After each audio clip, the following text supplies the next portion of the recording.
بسم اللہ الرحمن الرحیم۔ ناظرین السلام علیکم ورحمۃ اللہ۔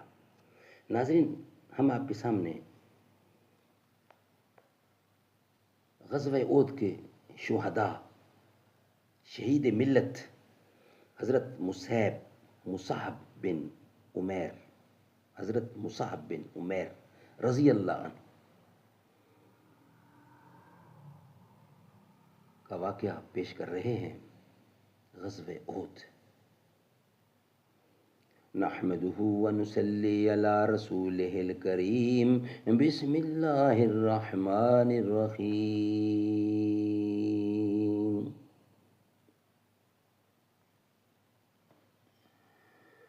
گیسوئے تابدار کو اور بھی تابدار کر،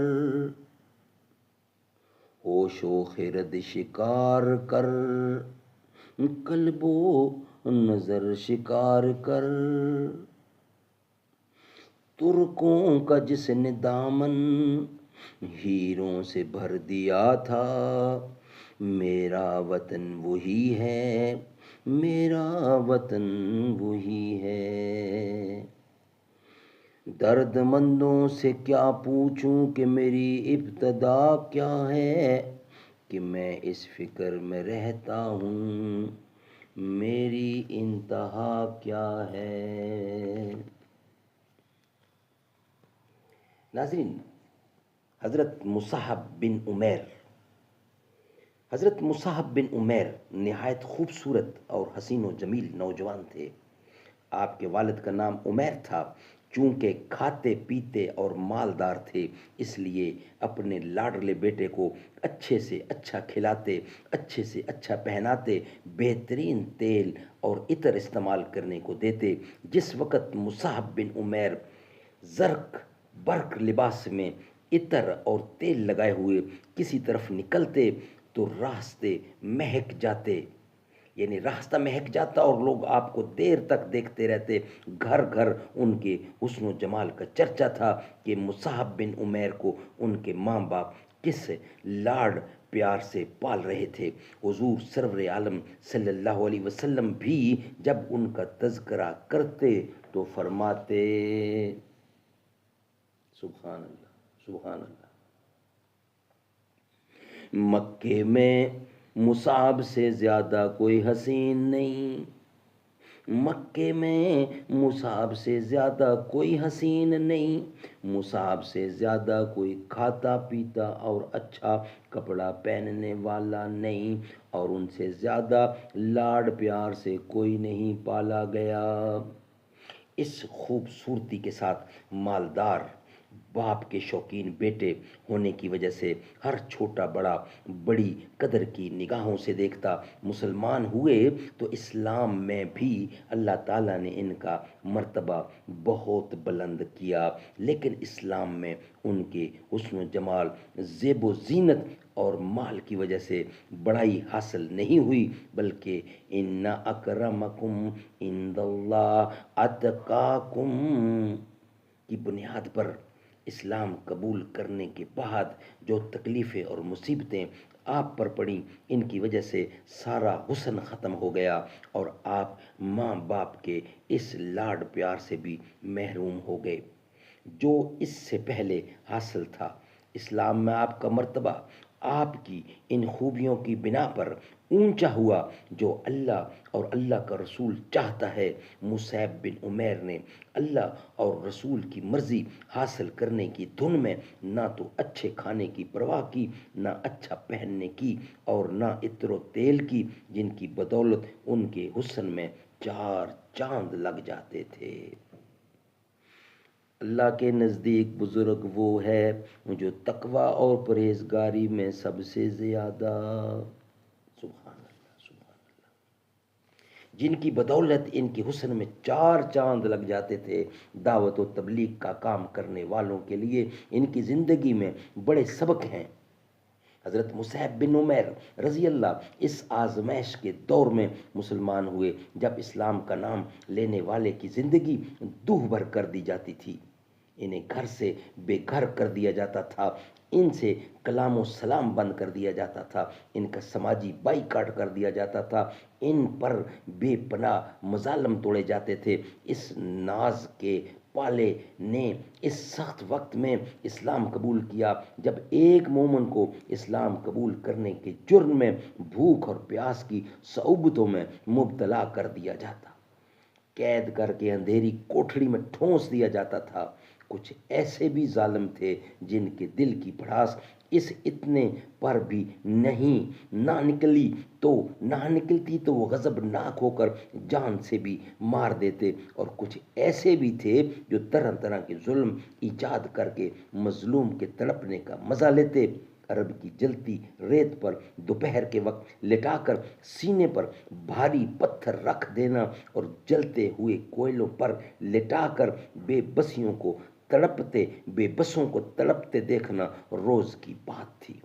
حضرت مصعب بن عمیر ایسے ہی کڑے وقت میں ایمان لائے۔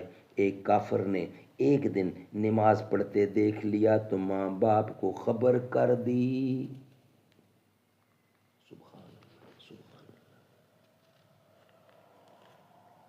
انہوں نے یک لخت نظر پھیر لی، ماں کا سارا لاڈ پیار ختم ہو گیا، باپ کی ساری محبت و شفقت غم و غصے سے بدل گئی۔ روک ٹوک ہوئی، مگر جب مصعب اسلام پر اٹل رہے تو ہاتھ پیر باندھ کر ایک کوٹھڑی میں ڈال دیا، ایک عرصے تک قید رکھا، لیکن اس بندہ مومن کے ماتھے پر بل نہ آیا۔ سب کچھ لٹا کر بھی دل و دماغ بالکل مطمئن رہا۔ پھر مسلمانوں کو ہجرت کا حکم ملا تو یہ لاڈ پیار کا پالا نوجوان، نرم و نازک لباس پہننے والا انسان اور مست کر دینے والی خوشبوئیں استعمال کرنے والا شوقین بھی اللہ کے بندوں کے ساتھ حبش کی طرف چل کھڑا ہوا۔ حبش سے واپسی پر دیکھنے والوں نے دیکھا کہ مصیبتوں اور آزمائشوں کی وجہ سے وہ رنگ و روپ باقی نہ رہا تھا، جس کا مزاج اطلس و کم خواب کے ذرہ ماہیاری نہ ہونے سے برہم ہو جاتا تھا، آج موٹا اور پرانا کمبل اوڑے ہوئے تھا۔ اس عبرت انگیز مرقع کو جس نے دیکھا دنگ رہ گیا۔ خود ماں کو بیٹے کی پریشان حالی پر رحم آ گیا اور وہ ظلم سے باز آ گئی۔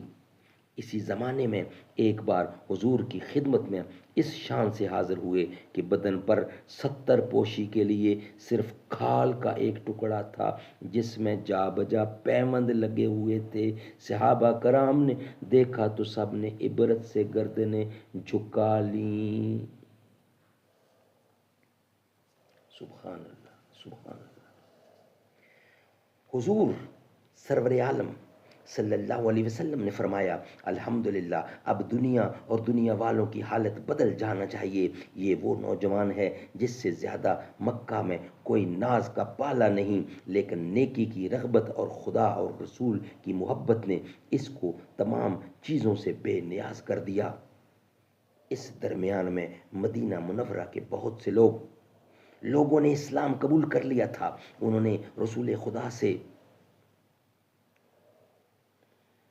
تمام تعلیمات کو سیکھنے کے لیے ایک مبلغ کی درخواست کی۔ اللہ کے رسول نے اس کام کے لیے حضرت مصعب بن عمیر کو چنا، کچھ نصیحتیں فرمائیں اور مدینے کی طرف روانہ کر دیا۔ بعد کے حالات بتاتے ہیں کہ مصعب بن عمیر رضی اللہ عنہ نے اپنے فرض منصبی کو کس خوبی کے ساتھ انجام دیا۔ مدینہ پہنچ کر دعوت و تبلیغ کا کام ان تمام حکمتوں کے ساتھ شروع کر دیا جو ایک دعوت پیش کرنے والے ہیں دعوت پیش کرنے والے میں ہونا چاہیے۔ گھر گھر جا کر ملاقاتیں کرتے، مخاطب کے مزاج و خیالات کو پرکھتے، موقع مناسبت دیکھ کر دین پیش کرتے، قرآن کی ایسی منتخب آیات پڑھ کر سناتے کہ سننے والے کا دل اپنی طرف کھینچ لیتے، ملنے والے سے نہایت اخلاق سے ملتے۔ زبان میں بے حد نرمی تھی جو لوگوں کے دل میں گھر کیے بغیر نہ رہتی۔ نمونے کے طور پر ایک واقعہ نیچے لکھا جاتا ہے۔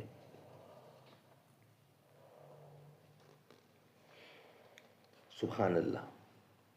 ایک دن حضرت مصعب بن عمیر کچھ مسلمانوں کو دین کی باتیں بتا رہے تھے۔ اتفاق سے مدینے کے ایک رئیس سعد بن معاذ ادھر آ نکلے۔ وہ مصعب بن عمیر کے اسلام پھیلانے کا حال سن چکے تھے اور ان سے بہت خفا تھے۔ انہوں نے ایک بااثر آدمی اسید بن حضیر سے کہا، اس دائی اسلام کو اپنے محلے سے نکال دو، اس نے یہاں آ کر بہت سے لوگوں کو گمراہ کر دیا ہے۔ اگر اسعد سے جن کے گھر حضرت مصعب مقیم تھے میری رشتے داری نہ ہوتی تو میں تم سے نہ کہتا۔ یہ سن کر اسید نے نیزہ اٹھایا اور اسد کے گھر آیا، دونوں کو بلایا، غضبناک ہو کر بولا، تمہیں یہاں کس نے بلایا ہے کہ لوگوں کو گمراہ کرو؟ اگر تم کو اپنی جانیں پیاری ہیں تو ابھی یہاں سے چلے جاؤ۔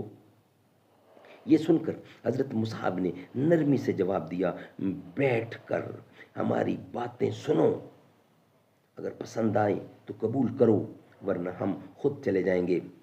اسید نیزہ گاڑ کر بیٹھ گیا اور غور سے سننے لگا۔ حضرت مصعب نے چند آیتیں سنا کر اللہ کے خالق، مالک اور رب ہونے کا اس خوبی کے ساتھ تذکرہ کیا اور توحید کے تقاضے اتنی عمدگی کے ساتھ کھول کھول کر بیان کیے کہ تھوڑی ہی دیر میں اس کا نور ایمان چمک اٹھا اور زبان سے بے اختیار یہ نکلا، کیسا اچھا مذہب ہے، کیسی بہتر ہدایت ہے۔ سبحان اللہ۔ دین اسلام میں داخل ہونے کا کیا طریقہ ہے؟ اس کے بعد فوراً اسید نے اسلام قبول کر لیا۔ اس کے بعد سعد بن معاذ بھی بپھرے ہوئے پہنچے، لیکن وہ بھی حضرت مصعب کی نرم زبانی سے موم ہو گئے اور اٹھے تو کلمہ توحید پڑھتے ہوئے اٹھے۔ ان کو مسلمان ہونا تھا کہ مدینے کے چند لوگوں کے سوا سب مسلمان ہو گئے۔ مدینے ہی میں ایک کام حضرت مصعب بن عمیر نے ایسا کیا جس سے ان کی ذہانت اور دعوت و تحریک کی سوجھ بوجھ کا پتہ چلتا ہے۔ جب یہاں مسلمانوں کی اچھی خاصی تعداد ہو گئی تو اسے ایک جماعت کی شکل میں ترتیب دیا اور حضور سرور عالم صلی اللہ علیہ وسلم سے نماز جمعہ کی بنیاد ڈالنے کی اجازت مانگی۔ اجازت حاصل کر کے سب سے پہلے کھڑے ہو کر ایک نہایت مؤثر خطبہ دیا، پھر بڑے خشوع و خضوع کے ساتھ نماز جمعہ پڑھائی۔ اس طرح عید المومنین جمعہ کی بنیاد ڈالنے کا شرف حاصل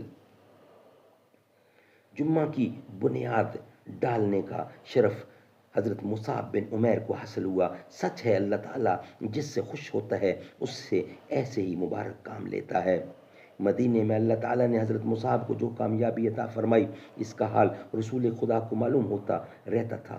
جب پوری طرح اطمینان ہو گیا تو رسول اکرم صلی اللہ علیہ وسلم کو مدینے تشریف لانے کے لیے مدینے کے مسلمانوں کی ایک جماعت چلی۔ ان کے معلم اور مبلغ حضرت مصعب ساتھ تھے۔ سبحان اللہ، سبحان اللہ۔ مکے پہنچے تو سب سے پہلے حضور کی خدمت میں پہنچے اور جس حکمت اور طریقے سے مدینے میں اسلام کی اشاعت کی تھی اس کی ساری رپورٹ پیش کی۔ حضور سرور صلی اللہ علیہ وسلم سن کر حضور سرور عالم صلی اللہ علیہ وسلم سن کر بہت خوش ہوئے۔ ایک مومن کے لیے اس سے زیادہ اور کیا چاہیے کہ اللہ کا رسول اس سے خوش ہو جائے۔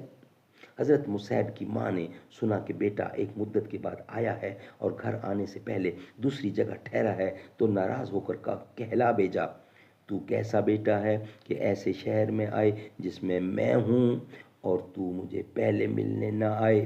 حضرت مصعب بن عمیر نے ماں کے اس سوال کا جو جواب دیا اس سے ان کے عشق رسول کا صاف پتہ چلتا ہے۔ آپ نے کہلا بھیجا، میں رسول خدا سے پہلے کسی سے ملنے نہیں جاؤں گا۔ حضرت مصعب بن عمیر کا جو کچھ حال اوپر لکھا جا چکا ہے اس سے ان کے دینی عشق اور دعوت اسلام کے پھیلانے کا نمونہ کسی قدر سامنے آ جاتا ہے۔ انہوں نے دین کے لیے اپنے حسن و جمال، مال و دولت، زیب و زینت، محبت والدین، وطن، قوم اور ملک غرض کے وہ کون سی محبوب شے تھی جس کی قربانی پیش نہیں کی، لیکن یہ سب یہ باب تشنا رہ جائے گا اگر حضرت بن عمیر کی موت کا واقعہ سپرد کاغذ نہ کیا جائے؟ سبحان اللہ، سبحان اللہ۔ ناظرین، حضرت مصعب بن عمیر کو اللہ جل شانہ نے صرف یہ نہیں کہ حسن میں بے مثل بنایا تھا، صرف یہ نہیں کہ بہترین زبان اور ذہن مرحمت فرمایا تھا، بلکہ ایک نڈر سپاہی، جان باز بہادر اور بہترین جرنیل بھی بنایا تھا۔ یہ ان کی جنگی قابلیت ہی تھی کہ جنگ بدر میں سرور عالم نے مہاجرین کا سب سے بڑا علم ان کے ہاتھ میں دیا، اور غزوہ احد میں بھی علم برداری کا شرف انہی کو ملا۔ پھر اسلام کے اس شیدائی نے کس طرح اس منصب کو سنبھالا، اس کا اندازہ غزوہ احد کے حالات سے کیا جا سکتا ہے۔ اس جنگ میں بعض مسلمانوں کی ایک اتفاقی غلطی سے جیتی ہوئی جنگ کچھ دیر کے لیے شکست میں تبدیل ہو گئی۔ کفار مکہ نے پیچھے سے حملہ کر کے یکا یک مسلمانوں کو تتر بتر کر دیا، تو اس وقت بھی یہ جان باز علمبردار اسلام یکا و تنہا کفار پر بڑھ بڑھ کر حملہ کر رہا تھا، کیونکہ رسول خدا کے دیے ہوئے علم کو پیچھے کی طرف چنبش دینا ملت کے اس فدائی کے لیے سخت آر تھا۔ غرض اسی حالت میں بہت سے کفار نے مل کر اس شیر کو گھیر لیا۔ تیر، تلوار اور نیزوں کے 20 وار ایک ساتھ ہوئے۔ اس بہادر نے بہت سے واروں کو بچایا، کچھ اپنے سینے پر لیے، لیکن اسلامی جھنڈے کو مضبوطی سے پکڑے رہا۔ اسی یلغار میں ایک کافر نے بڑھ کر تلوار کا وار داہنے ہاتھ پر کیا۔